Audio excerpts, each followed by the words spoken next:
Hello, good morning po. So, nandito po tayo ngayon para mag-update tungkol dun sa ating ginawang sixth breeding attempt tungkol sa ating pag-hatch.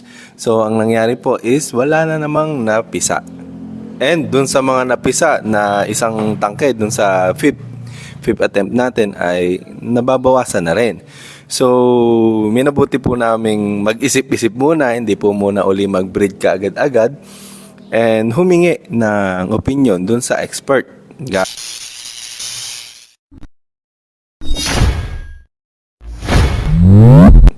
Ngayon nga po yung gagawin natin po ngayon.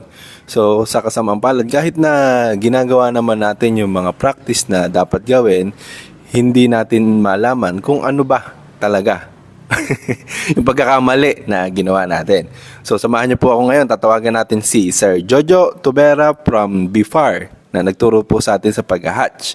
So tingnan natin kung ano po yung maitutulong niya or mai-advise niya sa atin para ipagpatuloy or kung ano yung maganda nating gawin sa susunod na pag-hatch natin. Kasi po ngayon ay December. So malamig. Yung mga breeders natin, walang tubipex na mabili. And wala tayong hito fingerlings na mabenta. Kaya po doon po sa lahat ng mga nag-order, medyo pasensya na po muna. Magbabubuhay muna po kami bago kami makapag-release. Siyempre, wala kami ibebenta. Konting understanding na lang po sa part ninyo. Ayan. So, kapag ka naman po nagkatuloy-tuloy or nakabuhay na tayo is marami naman na tayo magiging supply. Tiyaga-tiyaga lang talaga po ngayon. Ayan. So, samahan niyo po ako. Tatawagan po natin si Sir Jojo Tubera ngayon. Ayan po. Ayan, Sir Jojo. Ayan. Ewan ko kung sasagot siya ngayon.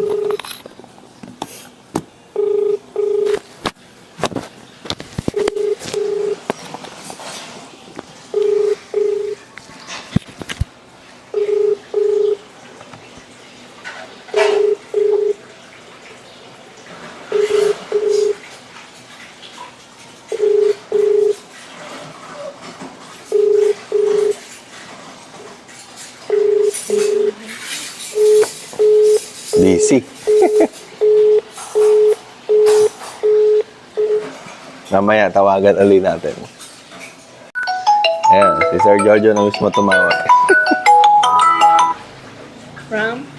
Hello, Sir Jojo. Good morning po. Ano po yun, sir? Sir, maghihingi ako ng opinion eh. Busy po ba kayo? Okay lang, sir. Okay lang naman, sir. Sir, kasi po, di ba, nasabi ko nga sa inyo, hindi kami nakabuhay nung last. Tapos, nung huling papisa namin, din nakabuhay kami ng 3 bato. Yun nga lang, ang natira, 1 bato na lang.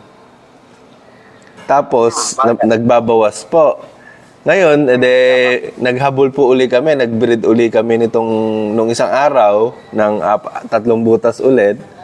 Wala na namang nabuhay. Ang characteristics po ng mga nakuha namin na ito, ng mga binread namin, yung mga palaki na namin po dito yun 1 year mahigit na. Tapos yung itlog po niya, sabi nga ni Tito, medyo maberde na transparent. Tapos, opo. Tapos yung ibang itlog, medyo may lusaw-lusaw ng konti. Tapos, yung itlog na ginamit po namin na lalaki, malaki naman po, makatas. Kaya, parang wala naman. Tsaka yung pituitary gland, nag-release naman na po ng maraming itlog yung babae. Kaya parang wala rin naman pong problema doon. Yun nga lang, medyo malamig ang klima natin. Ano po kaya ang mga pwede nating gawin para makabuhay na kami? Sabi na. Na-check nyo po yung temp ng tubig kasi yan din yung isang malaking factor sa pagpapahatch ng tubig. Yung temperature ng tubig? Kasi temperature na lang, range lang. Siguro sa first 2 hours, ganito yung temp. After 2 hours, ganito. Kasi ang problem kasi, iba na po kasi ang weather ng morning hanggang hapon, tapos iba na rin ang weather ng tubig. So, ang nagiging cause kasi, tama, temperature ang isang factor. Kumbaga, nagpa-fluctuate yung temperature natin. So, Kung every morning hanggang hapon, even kahit pasok doon sa ATL natin, ang problem natin, pagdating ng gabi. Ng gabi po. Kasi baka biglang lumamig siya. Mm. So, although kahit na na-check na natin, sabi nga po, it's after 4 to 6 hours, Apo. check na kung yung nag-hatch na. Opo. So, yun yung isang problem. So, pagka 6 hours, madami pang namuti. So, may mag-hatch na. But ang problem kasi natin is yung after 6 hours. Sir, tama, yung kapag ka namuti, malapit ng ma-hatch, di ba? Hindi sir, pag namuti, bugok na yun. Ay, pag mali pala, pagka namuti, bugok na.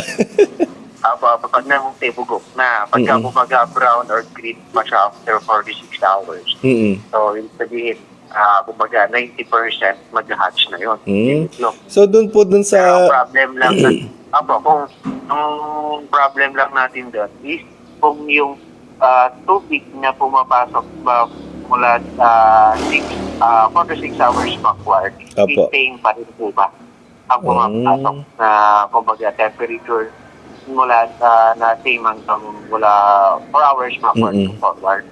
So, ang nangyayari... Isang factor eh. Opo, ang nangyayari po kasi, nauubos yung laman ng tangke after 5 hours, kaya nare-replenish. Yun, malamig na yung... Hindi nakamukha ng temperature yung tubig na lumalabas. Opo. Yun kasi isang factor eh, temperature din. Kasi actually sa akin sir, na-experience din namin, kaya po nung sa inyo. Opo. Sabi niya po, is 3 na tank ang nag-hatch nyo after nagbabawas. Yun din isang factor din namin. May time din na naglusaw sila. May 1 day to, may part na naglusaw sila. Yun sa tubig din po talaga, ano? Oo, temperature Opo. yan. So yun nga lang kasi, ang magiging possible remedy lang dyan, heater. Oo. But, Opo. ang problem lang po kasi natin, naka-continuous freshwater flow zone kasi tayo. Kaya nga po eh. Yun yung problem natin. Siyempre kung range kasi sa computation just approximately 3 tons per day. Ang problem is paano natin mamimaintain yung temperature Yung ng 3 temperature. tons per day. Yun pala yung struggle, sir, kapag ka malamig ang panahon, ano? Mahirap Mahirap. din. Actually, sa amin, hindi lang yan yung problem namin dito. Malamig siya kapag Yun nga. Tapos wala pa pong mabiling Tubipex ngayon kasi tuyo daw ang ilog sa Bulacan. Mahirap ang Tubipex ngayon. Kaya nga po. Ako nga kasi pinapatulan ko na yung 150 tapo kasi ang issue ko lang is yung shipping eh. Yun nga. Kasi medyo malayo din po. No, kaya kung papatulan ka rin yung 80 to 90, problema ko shipping. Yun. Opo. Yun sa amin naman, okay naman. Actually, ito kasi yung peak season namin kasi iwan ko dyan po sa inyo kasi baka taktong temp lang namin dahil sa inyo sobrang lamig naman. Yun nga sir eh. Ang dami pa namang umu-order kasi hindi ba? Pagka naka-order ngayon, sakto sa mahal na araw. Wala kaming wala kaming maibenta ka. Sa probinsya nyo talaga, normal po yan. Yung by the month of January, December hanggang Feb, walang ganong napapabita. Ah, ganun po talaga, no? Baka po kahit tanongin niyo po sa mga kilala niyo dyan na taga, kahit sa part ng Bulacan, na ganitong hirap festival. Pero sir, yung itlog nung hito namin, yung characteristics nun, wala naman pong problema, no? Wala naman po minsan din, sir. Opo.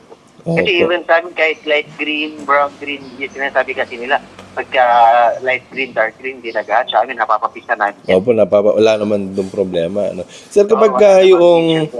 Kung kunyari, kasi ang ginagawa na po namin, di ba, kunyari, 20 hito ang i-hatch namin. Sa 10 hito, pinagsasama-sama na namin yung itlog. Opo. Okay lang po ba yun? Okay lang yun, sir. Wala namang pang problema po doon. Kumbaga, opo. Yung isang inahin, yung isang breeder ay bugot yung itlog. Yun yung isang hindi maganda. Kasi mahahawa yung iba, ganon? Oo, mahahawa. Pero kung pare-pares naman po na ovulated lahat, wala naman po problema po. Kasi gagaya po nung sabi niya po, pagka hinaloan daw ng green, hindi naman po totoo yun. Sir, ano ba yung karakteristik nung sinabi niyong bugok na kaagad? Yung maputi lahat? Pagka-strip, sir. Kasi sa amin na experience na namin, 80% puti na agad yung lumalabas. Kumbaga kulay puti na talaga yung lumalabas sa hito. Yun yung pagkalabas niya, puti na agad. Opo. So, yun yung makakahawa, no? Yeah, opo, opo. Opo. Kaya hanggat maaari, pagka gano'n, Tigil na. hindi na namin tinutuloy. Sir, yung may konting dugo, pagka... Actually, yun yung factor, sir, eh. Dapat malas yun, eh. Mm-mm. Kasi may factor po yun yung pagkakaroon ng dugo. Kasi instead, tika lang naman natin pagka yung dugo kasi may epekto na dun sa baka yung sa male yung sperm ng lalaki, baka mapatay niya doon. Hindi, yung sa itlog po ng babae din may kasama minsan dugo eh. So, hinihinto na rin namin nun. Yes, pagka in-strip nyo talaga, sir, pagka dumugo na, hinihinto na yun. Yun nga Kasi po. mag-mix lang siya dun sa mag-mix na agad siya dun pagka pinertilize. Opo, yun nga. Tapos So, meron... pagka may portion lang, pwedeng kutsarahin nyo na lang, tapos tanggalin nyo na lang yung part na matugo. Ay, may dugo po. Opo. Yun na lang. Huwag kong kukulubin. Tapos sir, Matanggal na. kung kaya kulubin namin Area. yung area namin, lagyan ng lona, makakaakong kaya yun. Yes, yung UV, malaking factor po yun. Mm. Ginagamit siya, ngayon parang bubuk niya pa dyan ngayon eh. Pa? May circular, yung shade at na UV. Ay, yung UV na parang net? Oo, but then basta check nyo rin, sir, kung kaya niyang kung kaya niyang tawag po dito, kung kaya niyang balance or ma-increase yung temperature niya.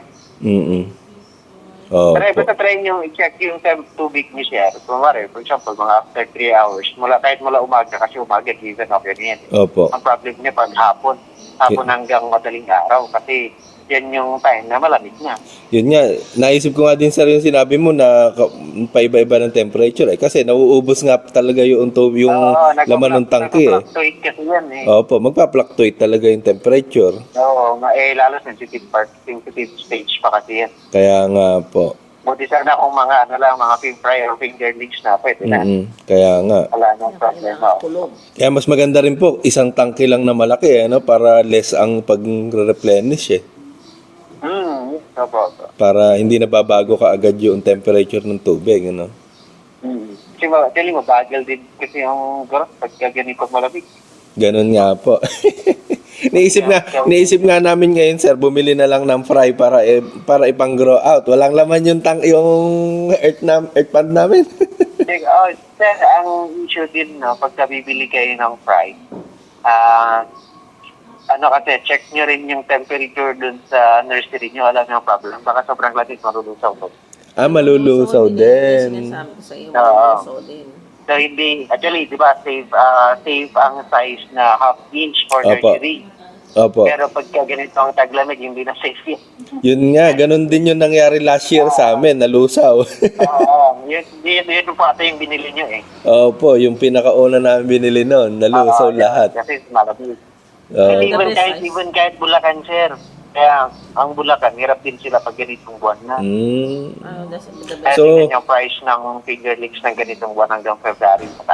Kaya nga. So, ang magandang gawin na lang po is be patient na maghintay na maging breeding season ulit. Opo. Kasi malaking factor kasi at least sa inyo kasi, sir, ito lang, malamig lang problema nyo. Ang problema din natin sa summer dito. Yun nga po. Yung temperature. Pero try... Kahit magtanong kayo sa ibang sir, sa part ng Bulacan, pag ganitong season nila, kahit may Besia Pampanga. Opo, yun nga, tinanong ko sir yung isa kong kausap nahihirapan niya din daw siya. Kaya nga siya, ayaw niya nang magbenta ng breeder. Yung binigay ko po sa inyong contact. Kasi pang sarili na lang daw niyang gamit at mahirap nga din daw siya makabuhay. Sa suki na lang daw niya muna niya ibibigay yung mga napapapisahan niya. Actually, ngayon, mahirap ganitong buwan din. Mahirap magbili ng breeders. Yun nga po. Kaya pahirapan din. Kasi even kahit yung taga dito sa amin sa Alcala, Opo. parang 2 years ago nakausap ko na rin. Ganito rin daw experience niya. Nahihirapan din. Kaya kahit dito kahit even Pangasinan. Pangasinan siya, pero Bulacan pa rin. Pero itong buwan talaga. Kumbaga normal po talaga ngayong panahon na yan. Oo, normal na niya. So kung magbi-breed ako, konti na lang muna para hindi masayang yung mga breeder ko. Oo, yun yung point. Ang magiging mo dyan, sir, strategy mo. Kasi siyempre peak season ng malang price ng December hanggang Feb. Opo. So dapat pagplanuhan mo na ng schedule na dapat within December hanggang Feb, may stock na. Kaya nga. Dapat Yun. November pa lang nakahanda na. Kaya possible, October, November, na dapat meron ka na. Kaya nga po, para kumbaga, dumating man yung taglamig, nakapalaki na. Napalaki Oo, na. tsaka ano na sir, condition na. Opo. Kaya, for example, papasok na yung last week ng November, naka 2 inches ka na, yun, matibay na yun, kahit fragment niya. Opo. Nakaka-survive na, oo. Oh, ganun nga, sir. Kumbaga pang Kasi may, planning na for next year na yun. well, at least nakita nyo na yung gagawin nyo ba next year, at least nasana nyo na, alam nyo na. Opo, ganun nga, sir. Ang gagawin na lang namin ngayon, maghuhukay na lang kami ng dagdag kahit na wala pang mailaman. Oo, yeah, pwede rin para at least pag talagang panahon niya na sir, pisa na lang ng papisa, tapos at least may stock na lahat. Kaya nga po. Yung natira nga po naming mga 6 inches, 7 inches, ginawa na lang namin grow out. Ayun, malalaki na. Nasa 4,000. Yun. Actually, kasi December hanggang Feb, sabi 3 months na yan. Pwede nang pag-grow up. Opo, ganun nga. Kaya at least may mabebenta pa rin kami. Option. Mm-mm. Pwede nyo siguro kahit papasok na ng December, siyempre mag-stop na yung nursery nyo, i-grow out nyo na. Opo, ganun nga. Para masulit yung pan namin. Oo, opo. Kasi actually talagang problem na rin yan. Marami na rin po ako nag-usap sa Bulacan, Pampanga, Nueva. Opo. Ganito ang buwan ang problem din po. Ganun nga, sir. Yun na lang din po sasabihin ko kay Tito. Siguro, papatch muna kami, mga 10 na lang muna ulit para makatry pa. Kaya po, Para, try nyo lang. tapos gawin ko po yung sinasabi nyo, monitor yung tubig at saka yung malagyan ng tarapal para, or kulob. Ito yung sa actually, look nyo po yun. Ano yun, sir? Tatakpan yung mismong tangke o sa paligid? Yung ano lang, yung loob lang. I mean, yung kumbaga yung corner lang. Yung corner nung... Kung pader yung tatlong side niya, yung isang side lang yung tatakpan. Opo. Parang gano'n. Yun nga, sir. Sige po. Yun lang, sir. Naabala kita, sir. Okay na po. Wala pang problem. Opo, maraming salamat po. At, Thank you, sir. opo, nakahingi kami ng expert opinion. Thank you, sir. Sige po. Maraming salamat po, sir. Sige po. Thank you, sir. Sir, welcome pa. Welcome. Okay po. Bye-bye po. Ganun kasi sa hatchery, mga kulob. Yan, nakahingi tayo ng expert opinion from Sir Jojo Tubera from Bifar ng Dagupan. Paborito ko itong t-shirt natin. So, yan. Bibigyan natin ng aksyon yung mga sinabi niya at sa susunod na pag-hatch. Siguro hindi muna tayo mag-hatch ng 20 or 40 pieces. Ang i-hatch muna natin is mga 10 pieces. Para kahit isang pan. Yun, kahit sampan. Para makapag-experiment pa rin. Kasi mahirap naman tumigil, wala tayong gagawin. Yung isayang naman yung equipment natin at saka yung breeder natin. Try and try lang.